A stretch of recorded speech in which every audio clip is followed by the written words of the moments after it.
satu nabi yang menjadi nabi misterius. Siapa dia? Dialah Nabi Allah Khadir atau Khidir alaihi salatu wassalam.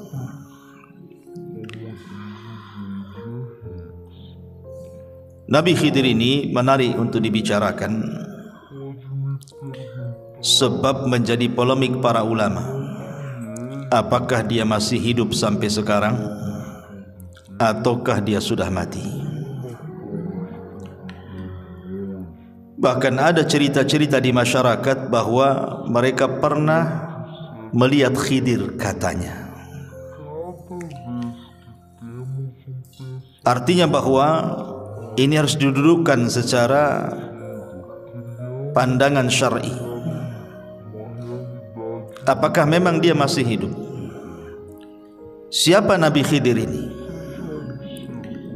Bagaimana kisah perjalanannya?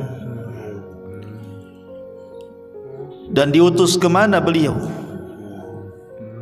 Kemudian akhir hayatnya seperti apa? Kita akan bahas 1 jam ke depan tentang kisah Nabi Allah Khidir alaihi salatu wassalam. Ma'asyiral muslimin yang dimuliakan Allah subhanahu wa ta'ala, kita mulai dari nasabnya dulu. Ada yang mengatakan bahwa Khidir alaihi salatu wassalam adalah ibnu Nabi Adam alaihi salam min sulbihi. Dia adalah putra langsung daripada Adam.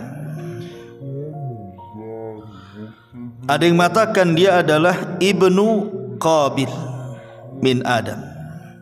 Dia putra daripada Qabil dan Qabil putra Adam. Ada yang mengatakan dia adalah sibtun Nabi Harun. Dia adalah cucu daripada Nabi Harun dari jalur Al-Is ibn Ishaq ibn Ibrahim. Bahkan ada yang mengatakan dia adalah putranya Fir'aun. Ini saya kan hanya menukilkan pendapat ulama. Bahkan ada yang mengatakan dia adalah anak daripada anak-anak Persia.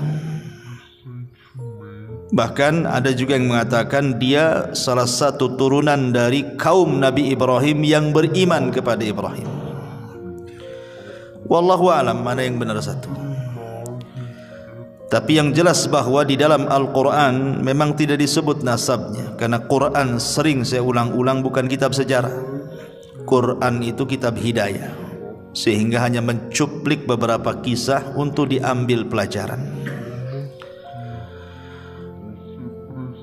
Ma'asyiral muslimin yang dimuliakan Allah subhanahu wa ta'ala, ada yang mengatakan namanya adalah Khadrun atau disebut dengan Khidir.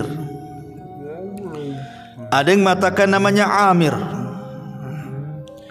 Ada yang mengatakan namanya Balyan ibnu Malkan. Tetapi kalau kita melihat pada hadis dalam Islam, maksudnya riwayat yang sahih dalam Islam, namanya adalah Khidir. Itulah yang kita kenal berdasarkan hadis Nabi SAW yang dikeluarkan Imam Bukhari. Nabi SAW mengatakan, innama sumiyal khidru atau khadiru li'annahu jalasa ala farwatin bayda fa idza hiya tahtaz min khalfihi hadra. Kata Nabi SAW, sesungguhnya dikasih nama Khidir. Kenapa Khidir diberi nama Khidir? Karena kalau dia duduk di sebuah padang pasir gersang, kemudian setelah dia bangkit dari tempat duduk itu, tempat duduknya itu menghijau, tumbuh-tumbuhan. Maka disebut Khidir dari kalimat hadra. Hadra itu artinya tumbuh-tumbuhan, makanya sayur dalam bahasa Arab itu hadrawat. Dan itu salah satu mukjizat.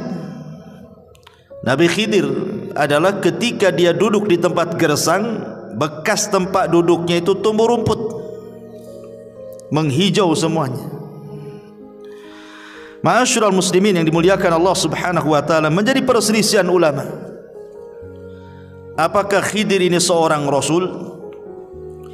Apakah Khidir ini seorang nabi? Apakah Khidir ini seorang wali? Ataukah dia hanya rajul saleh, orang saleh saja? Atau dia malaikat? Pendapat yang pertama mengatakan bahwa Khidir itu bukan hanya seorang nabi, tapi juga rasul. Berdalil dengan nanti dalam surah Al-Kahfi yang kita akan bahas.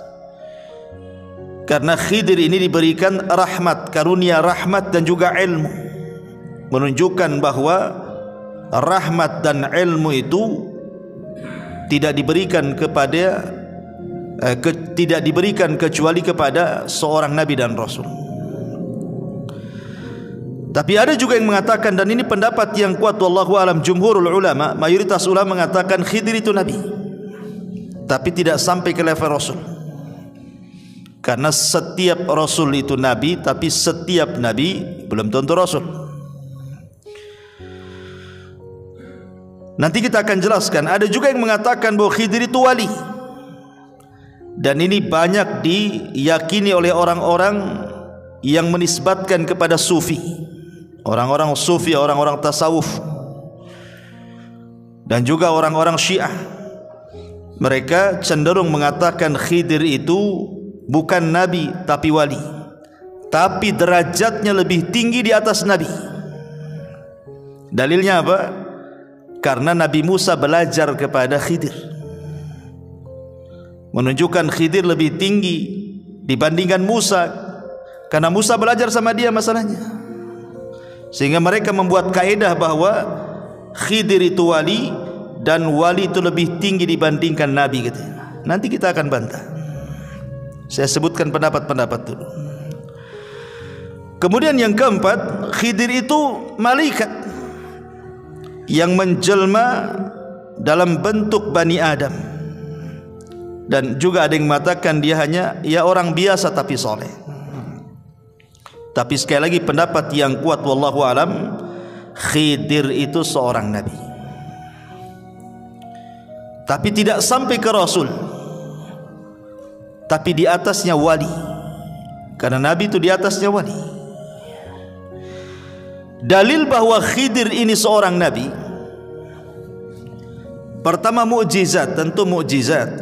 Yang tadi saya katakan di antara mukjizatnya, kalau Khidir itu duduk di sebuah tempat yang gersang, kemudian dia pergi menghijau tuh tempat duduknya, dan itu mukjizat. Kemudian dalil yang kedua, nanti kalau kita berkisah setelah ini tentang bagaimana pelajaran Khidir yang ditampakkan kepada Nabi Musa, seperti melobangi kapal, membunuh anak kecil, membenarkan bangunan yang hampir roboh. Tidak mungkin Khidir ini melakukan itu pandai-pandai dia, kan begitu. Tentu ada wahyu. Seperti membunuh orang, membunuh tidak boleh. Berarti ketika Khidir membunuh ini karena ada perintah Allah Subhanahu wa taala. Artinya dia seorang nabi mendapatkan wahyu. Bagi orang yang mengatakan wali itu karomah, karena sering saya katakan bahwa keanehan di dunia ini ada berapa? Ada 5 atau 6 ya. Pertama mukjizat. Mukjizat ini diberikan kepada siapa? Para nabi. Yang kedua karomah, diberikan kepada para wali. Yang ketiga maunah, diberikan kepada orang biasa yang saleh. Kemudian yang keempat sihir, diberikan kepada para dukun, para bomo paranormal. Dan yang terakhir al-ihana. Ihana itu keanehan tapi untuk menghinakan. Seperti ketika Musailamah al-Kadzab didatangi orang yang buta sebelah, kemudian minta mata yang buta sebelah itu disembuhkan. Datang dia kepada Musailamah Al-Kadzab, si nabi palsu itu. Karena yakin dia seorang nabi bisa menyembuhkan, diludahi sama Musailamah. Akhirnya dua-duanya buta. Bukannya sembuh, buta dua-duanya. Itu kan dalam rangka ihanah, ya, merendahkan. Itulah 5 keanehan yang terjadi. Ma'asyiral muslimin yang dimuliakan Allah Subhanahu wa taala. Adapun apakah Khidir masih hidup atau sudah mati, nanti pembahasannya di akhir. Kita akan masuk pada kisah Nabi Khidir yang saya kutip dari surah Al-Kahfi. Ma'asyiral muslimin yang dimuliakan Allah Subhanahu wa taala, disebutkan dalam Sahih Bukhari, jadi satu hari Nabi Khidir ini dia pernah berceramah menjadi khatib di tengah-tengah Nabi Musa. Jadi satu hari Nabi Musa alaihi salatu wassalam sedang menjadi khatib di tengah-tengah Bani Israel. Tiba-tiba kemudian adalah yang hadir di situ bertanya kepada Nabi Musa, "Ya Musa, ada enggak manusia yang lebih alim dibandingkan engkau?" Tiba-tiba Musa mengatakan, "Tidak ada." Musa bukan sombong, tidak. Walaupun kenyataannya memang tidak ada orang alim di zaman itu melebihi Musa, kan begitu. Tapi Musa ini manusia, ada sisi sifat kemanusiaannya lupa. Harusnya dia mengatakan Allahu a'lam, artinya menasabkan ilmu kepada Allah Subhanahu wa taala, ataupun mengucapkan insyaallah tidak ada. Tapi dia mengatakan tidak ada orang alim melebihi diriku, katanya. Dari kalimat ini akhirnya Allah Subhanahu wa taala menjawab dari langit bahwa ada orang yang lebih alim, yang punya ilmu yang kau tak punya.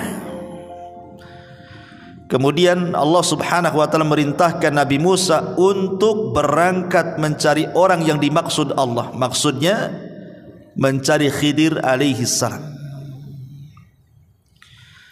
Lah dengan berangkatnya Musa mencari Khidir menunjukkan Musa tidak sombong.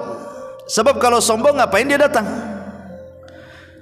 Ketika kemudian dia mencari Khidir itu menunjukkan tawadhu'nya, bahwa dia ingin mencari juga ilmu. Tidak hanya mencukupkan ilmu yang dia miliki, dia pun ingin menambah. Dari sini kata para ulama, ada dalil tentang pensyariatan rihlah li talabul ilmi.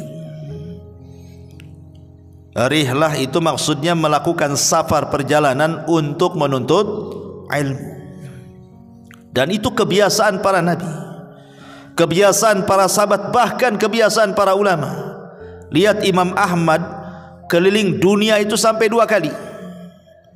Sampai dikatakan Tafa Ahmad marrataini hatta jama'al musnad.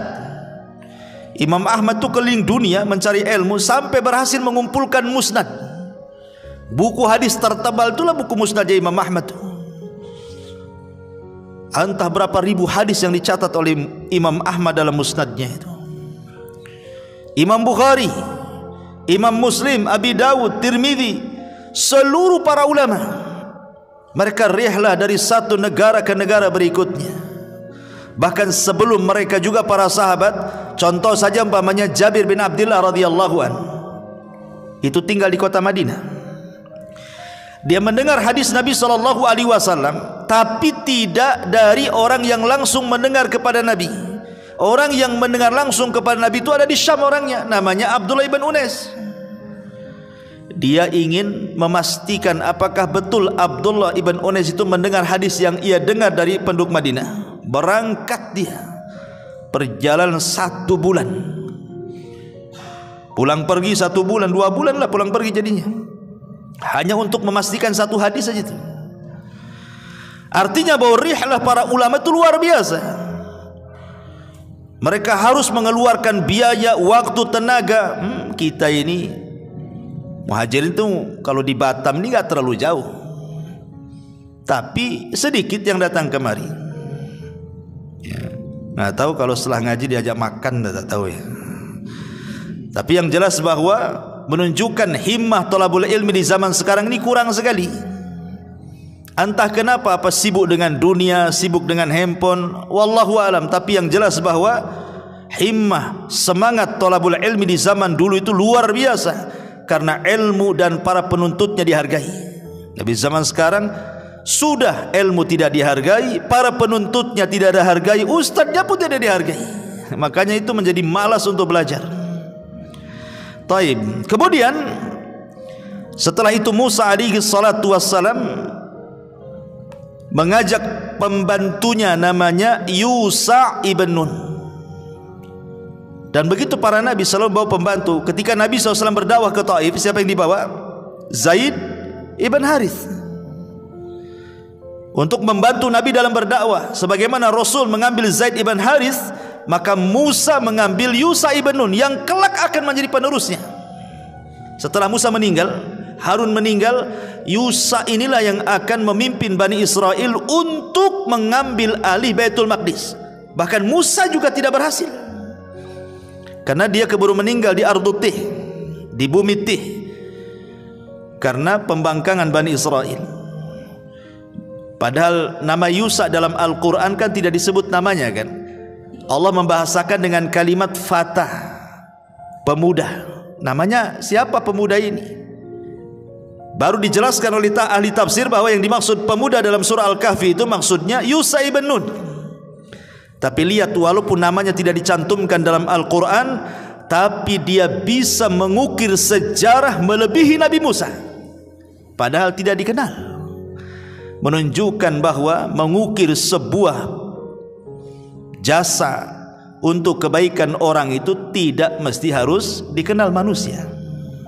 Gak apa-apa kita dikenal Allah, tidak dikenal di hadapan manusia, seperti Yusha ibn Nun. Ma'asyiral muslimin yang dimuliakan Allah Azza wa Jalla, berangkatlah kemudian dua manusia mulia ini, Musa dan juga Yusha ibn Nun, dalam rangka mencari ilmu untuk mencari keberadaan Khidir alaihi salam. Kita mulai kisahnya. Dimulai daripada surah Al-Kahfi ayat 61 dan seterusnya.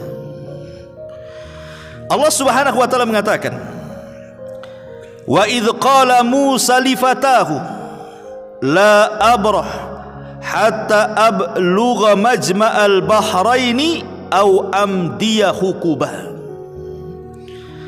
Dan ingatlah ketika Musa berkata kepada Yusha ibn Nun pembantunya, "Aku tidak akan berhenti berjalan untuk mencari ilmu sebelum sampai ke tempat pertemuan dua air lautan, atau aku akan berjalan terus sampai bertahun-tahun, entah berapa lamanya." Karena ada yang mengatakan, ahli tafsir itu, Musa itu mencari Khidir sampai 80 tahun. Ada yang mengatakan seperti itu, wallahu a'lam. Ya.